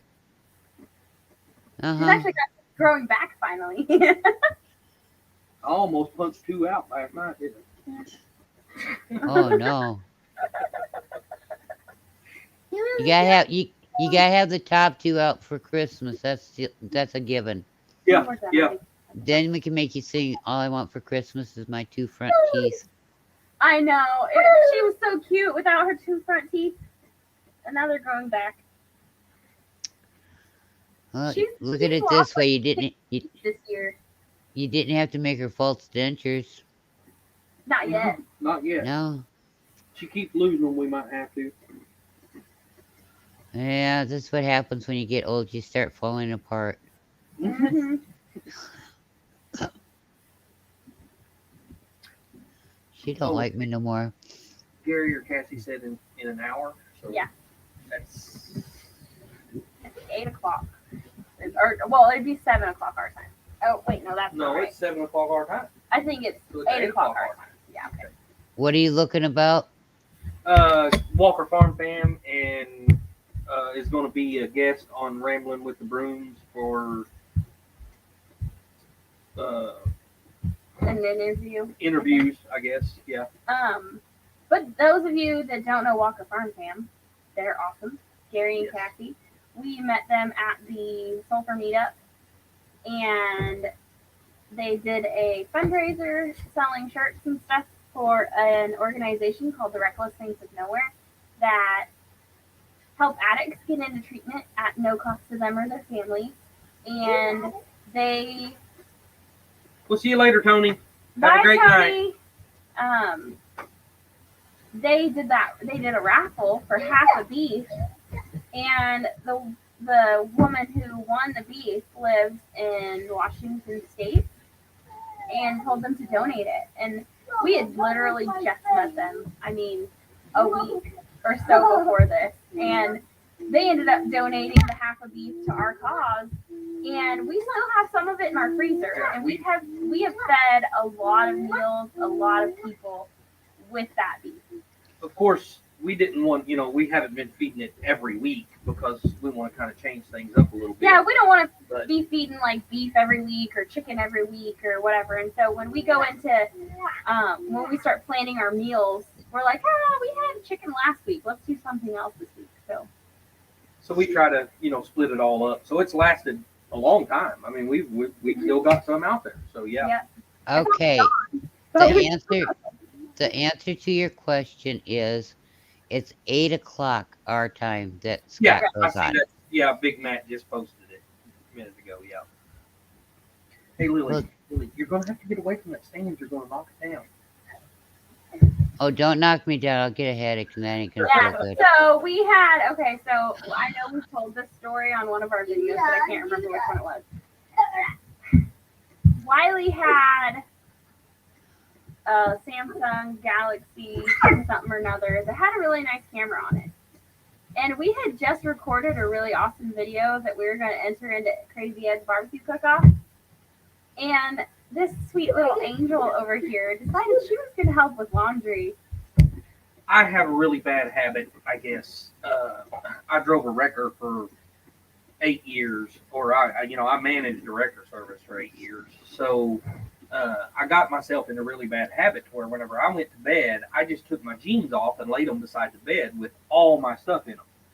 So now it's not bed; it's in the bathroom. Whenever I take a shower, I just slide my He jeans off. doesn't empty his pocket. I don't empty my pockets. I leave my wallet. I leave my phone. Everything is in my pants because that way I know if I get a call in the middle of the night. That's where I'm still at mentally. If I get a call in the middle of the night, all I've got to do is run down there, throw my pants on, and I'm out the door. But Yeah. she got up early one morning and decided she was going to do us a favor by washing my clothes.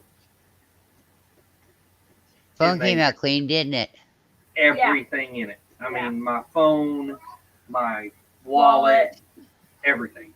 So Everything. yeah, we lost a ton of video. Yeah. Did Then- you get your phone fluffed dry? Do what? Did you get your phone fluffed dry? We tried the whole rice thing. It didn't work. Yeah, no, it was. Yeah.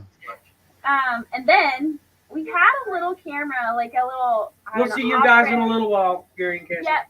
We'll see you soon. We had a knockoff GoPro, and we have a lot going on in our lives right now, and that we don't really want to talk about on camera. And so we set up. This is before we had Wi-Fi. We set this camera up on our front porch to act as a security camera while we were gone. And we come home and Michael tripped over the cord that it was plugged into, and it fell off and shattered into a bunch of pieces. And so there went our second camera. Yeah. And so now we just got this computer. We'd like to get some use out of it before the kids break it. So her phone and my phone that I was using at the time, the storage on them are so small that you take one short video and your storage is full and you can't do anything with it, and it just.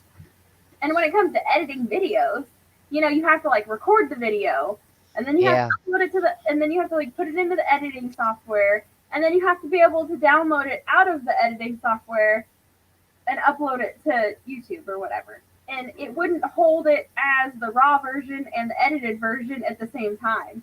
And so I had done another video that I thought was really good, and I put it all together. Well, I needed to clear space on my phone. I uploaded it all to the editing software and had it all edited, and I couldn't download it to my phone because I didn't have enough space. So I figured, I've already done it. I've already used this footage, so I'm going to go ahead and just back it up to my Google account and delete it off my phone. Well, I did that.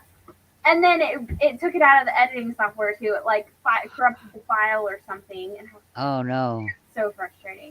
So What I do is I use a knockoff camera from that one company that you said I don't really care for. And if there's a legit situation behind that one. But I also have an external camera for my laptop that I use. It connects to my laptop. I don't use the camera on my laptop for making my videos. And then on your computer there is a free editor, video editor, video editor. I don't know what it's under, but it's a free program on your computer that you can use to edit your videos with for free. We use Power Director. Yeah. And Power Director is it's free to a certain point, and then if you want to start using some extras, it costs money. But Yeah. for most talk or for most of it, we've been using the free version, and it's been doing okay. I don't know that much about editing, but the free program on my laptop, it's good enough for me. I can understand that one and handle it. I mean, because I'm not a computer whizzy of any sort. No. So if it's not easy, forget it. I can't do it. You have to walk me through it. When you walk me through it, explain to me what I'm doing while I do it. Yeah. Otherwise, I can't pick it up. Yeah. Because back when I was a kid, computer. Oh, a piece of paper and a pencil. Yeah, I know how to operate that fine. one of those computers that took up an entire room. Yeah. No, we weren't allowed around that one. Yeah, no. Right, right. That was only for certain ones at school that was allowed around that one. You know, we didn't have too many calculators. We had our brains, paper, pencil. Yeah. Oh, Yeah. you made a mistake? Well, you don't need a delete button. You just use the eraser at the other end of the pencil. Right. Right, right. Yeah. I mean, I can that's one thing I can take the modern stuff, and compare it to the old stuff and end up making it to the point where everybody laughs, because like you guys understand where I'm coming from on it and that, you know. And I'm not putting nobody down. Don't get me wrong, you know. It's just more people are better at computer stuff than I am. Yeah. Yeah. When everybody says punch the buttons, I go, no, I don't dare to. I might screw it up and I don't have nobody to help me figure out what I done wrong, We you know. get help from Emily and Michael. Yeah, yeah. Yeah, we've actually tried to talk them into doing all of our editing and stuff for us, but it seems like they have too much stuff going on and they don't have time to do our editing. Yeah, So. too much stuff. Well, they're young and they're learning, they're trying to figure out their ways too. Yeah. So, yeah, that's understandable. We haven't found anything that's worth bribing them with yet to get them to do it. But you guys, you want to know what your niche is, and I understand that one. One of your niches, and you guys got a lot of different niches, because one is you help your community. Two is you do lumber, and you make beautiful stuff with that. You see, there's more than just one niche. You Yeah. know, you've got your salve, you've got your um, fusions of oil, and you know, and you But put it all together, and that makes you guys. But if you Right. take one piece out, you the know, thing, the thing about it is, though, is what we're trying to find is like on the wood stuff. Whenever we was going to the flea market and selling, uh, it was 30, 40 bucks for the spot that we wanted to get, and it was, we had to buy enough food to get us and the kids through the day, Because and enough if you drinks eat to at get the us and the kids through the day, if you eat at the concessions, you're not making any money at all. and the Like, gas, right? the gas to get there, all that stuff. And by the time at the end of the day, we wasn't making any money. It was, we would Right. like break even, or there was a couple of times that we would spend, 50, 60 bucks and make five that day, or I understand exactly what you're talking about so we're just because trying to find what's going to sell, what people are really interested in. right, my friend that Jen reminds me of so much. Um, she done the flea markets, the farmers markets and stuff, and she made stuff and she would sell it. But like she even said, you never know what don't sell this year might sell like a hot cake next year. What sells like a hot cake Sure. this year might not sell like a hot cake next year. And even You know, it's here, a hit and miss, and people's wants change all the time. So trying to figure out what other people want is like looking for a needle in a haystack. right. We've even noticed even here on what we do, and that changes from weekend to weekend. Yeah, It's and it changes from area to area. We Asher, Oklahoma is about 30 miles south of us, and then we have the flea market here in Shawnee, north of us, and we could go to Asher and sell wood all day long, and go to the flea market and not sell one piece. And I don't get it. but the kids take bags of sawdust and they sell out. yep, Yeah, yeah. The kids literally went out to my sawmill and just started scooping up sawdust and putting it in Ziploc bags and sold every bag they took to the flea market. yeah. Yeah. That's what I'm saying. You never know. Yeah, It's you're it's next to impossible to be able to figure out what this area is gonna want and that area is gonna want and yeah, which ones it's gonna sell at. You know. So don't get discouraged. I know you gotta pay money out to have your spots. I know sometimes you gotta pay it out in advance and oh, if you don't make it, you don't get that money back right, too. right, right. Mhm. You know, so yeah, I do understand what you're talking about there. Yeah. And it's weird too. I don't even remember. I think we might have sold one, but we went to Asher, Oklahoma, and sold I don't know, 7 or 8 baby rabbits. And then we went to the flea market, and we may have sold one. I don't Yeah, even. we sold Did one. we sell one at the Sold flea one, market? So I guess it's just different customers in different areas. We went to the chicken barn sale whenever we went to the chicken farm sale. They have this. It's called the Old Chicken Farm Sale over here in Luther, Oklahoma, They do it twice a year. and they do it twice a year. And people come from all over the country. There There's was people from Oregon there. people from Oregon, California brought stuff there to sell, and we really done good there. It was like $150 for our spot though. Yeah, it's very expensive, And but that we was a made small spot. That was the smallest spot we could get. that was 10 by 10 Wow. for like $150, and but we done good. I mean, it we was did. We did do that. there was a really big crowd there, and we done pretty good. So Well, it's a good thing that the chickens don't bother the rabbits. yeah, Yeah. They do. Like if you leave, we have grow out cages for the rabbits, and so we just like move them around from here to there. And a lot of times in the mornings when Lily, each of the kids has their certain animals that they're responsible for taking care of, and Lily's are the rabbits in the grow out cages. And so there's a lot of times that she'll be walking out there to give them food, and the chickens follow her over there, and they jump in the rabbit cages when she's got the door open, and it's a mess. yeah.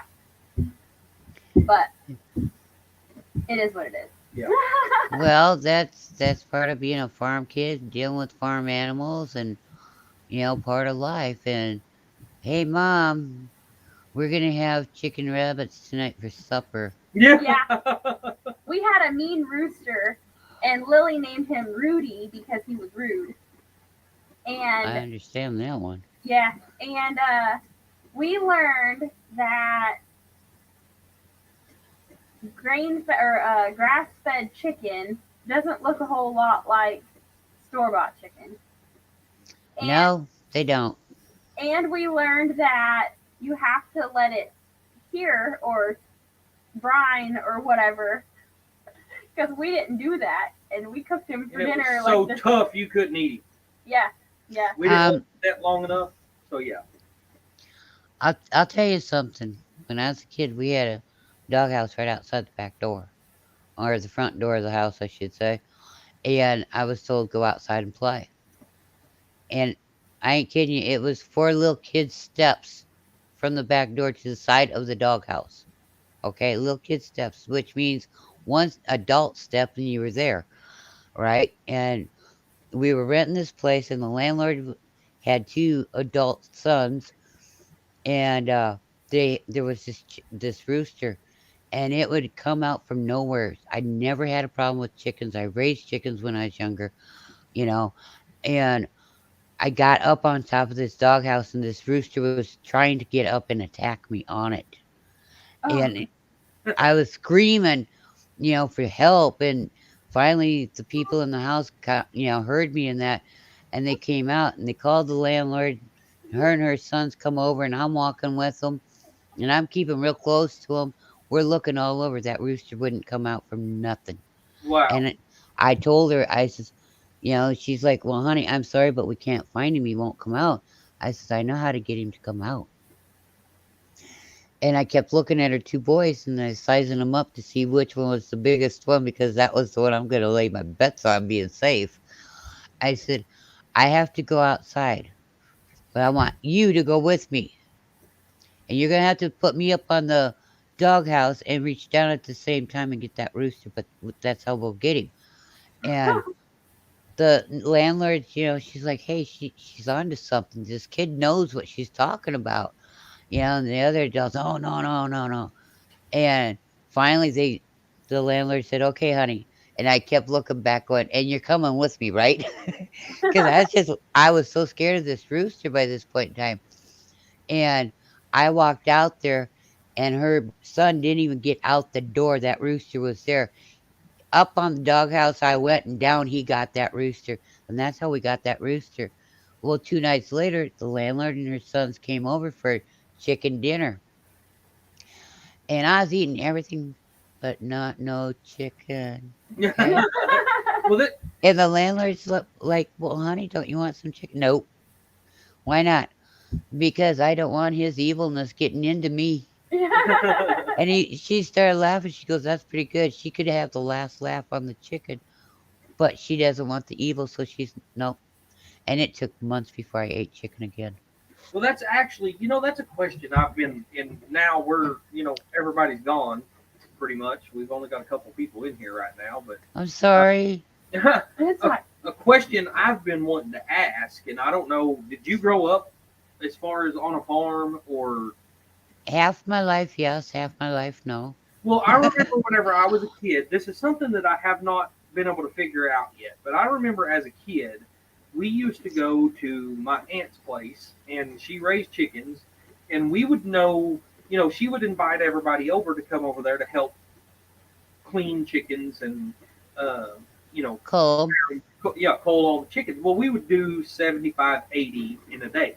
Yep. And but us kids, we would run around the backyard and we would grab them and we'd twirl them, and it was done and over with. And Right. The head would be in your hand and the body'd go flying. right, so that one of the aunts or uncles or my dad or whatever would take it and put it in the pot and get the feathers all off of them, and then it'd just go through the assembly line basically, or disassembly line, if that's what Right. they call it. But I remember whenever that was over with, they would take it in the house and cook it. And Oh, it yeah. was great. We always had great chicken there. Yeah. But that's exactly what we did with the chicken that we done here a while back, and it was so tough you couldn't eat it. And everybody says, well, you've got to let it set for 48 hours in a brine and, go through the rigor process and all that stuff, or it'll be tough to eat.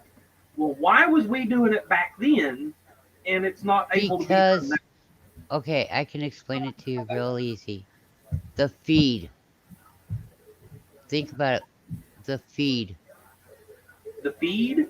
The feed is GMO stuff that they feed the chickens. Okay, and that changes the the body. The No, I've texture of never, the bodies and that. I never even thought of that. But most of our chickens is free range. We don't. Right. So, and he was too. So I don't know.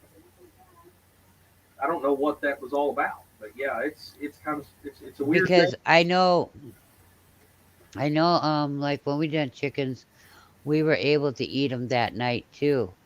But the rooster, for whatever reason, it was a couple nights. Hmm. And I don't remember him sitting in brine, just cold water. Well, I mean that's basically brine. I mean, some people do put spices in their cold water or whatever. But yeah, same thing. I mean, but Yeah. let it set a couple of days to go through the process of And hard. the older the bird, the tougher the bird. Right, right. And he wasn't that old. I mean, we hadn't had him all that long. Just what, 3 or 4 months, something like that. So I don't even remember now, but he wasn't very old. So I don't know what the problem was, but he was so tough, we literally had to throw him away. You couldn't. Yeah, that's I don't know. I don't have a clue what makes a bird tough except for orneriness. Yeah, right. And he was. Oh man, he was ornery as could be. So that's why we put him down. But Yeah, some of them roosters, you gotta watch, man. They just nasty, and then geese will be the same way. yeah, yeah. You gotta watch them too. I've had, growing up, Grandma had turkeys that you didn't even want to come close to. And we got turkeys here a while back, and I was kind of worried about that. But I guess we got some pretty good turkeys because they don't. He bugs the crap out of you because he wants petted everywhere every time you walk outside. But, Right. he's other than that, he's great. He'll dang near sit in your lap if you let him. Yeah. some, then they'll get a stage where, like, when breeding season comes, they'll kind of act different. So you kind of got to watch Right, them. right.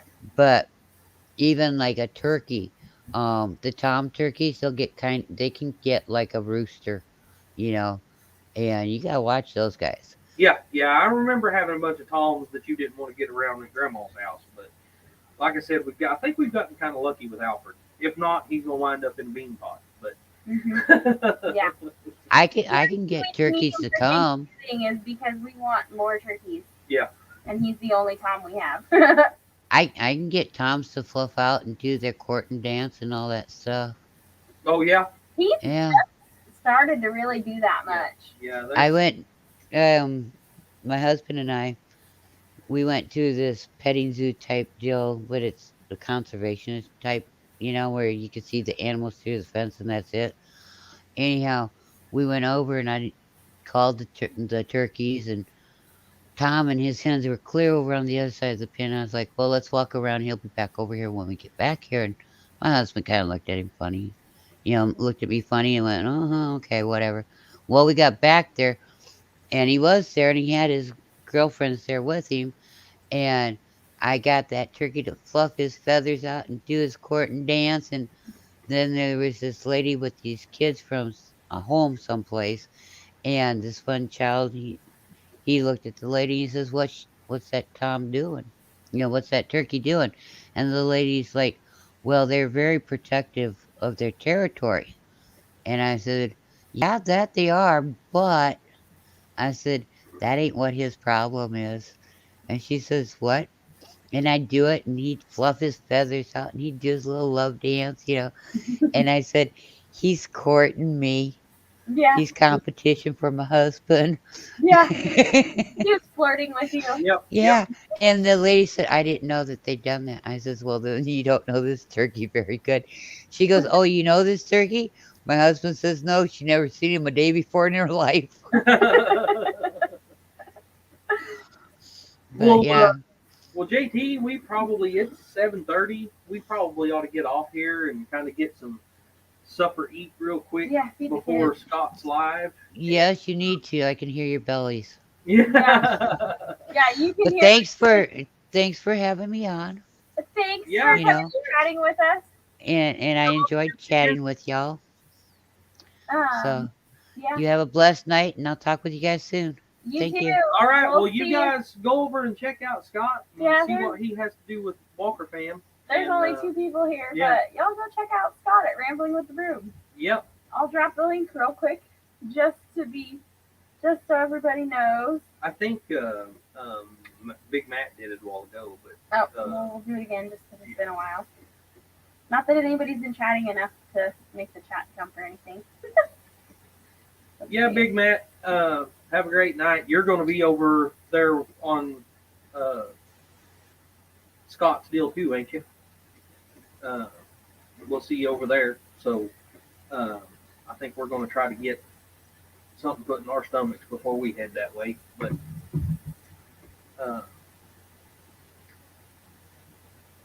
Q Kitchen, if you're still here, you guys have a great night, and we'll see you over at Scott's In about 30 minutes. in about 30 minutes. Yep. Rambling with the Brooms, in case you don't know. But Yep. we'll see everybody over there. Y'all have a great night, and thanks for coming by.